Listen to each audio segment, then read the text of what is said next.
Well, welcome back to the Writer Reads Flash Fiction. This is episode 30. If you're enjoying this series so far, please hit like. If you want to see more, please hit subscribe.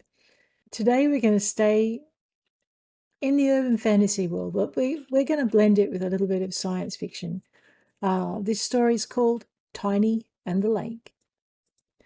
Tiny darted behind another bridge pillar. It was barely enough to shield him as the next storm of projectiles hurtled through the gap. It wouldn't take them long to work out the bridge had two sides, and then he'd be in trouble.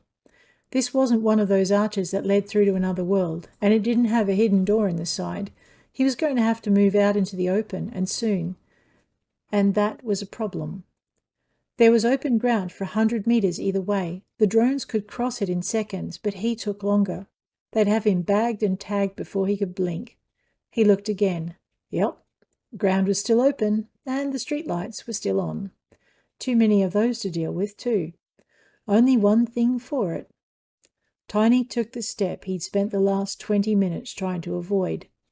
Over the edge and into Lake Burley Griffin. In summer, when there hadn't been enough rain. He took a deep breath on the way down, hoped he could make the willow trees before the Nereids discovered him.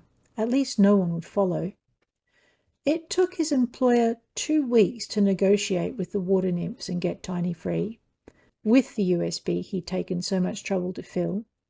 Tiny wouldn't exactly admit to it being the worst 2 weeks of his life, but he refused to go into detail.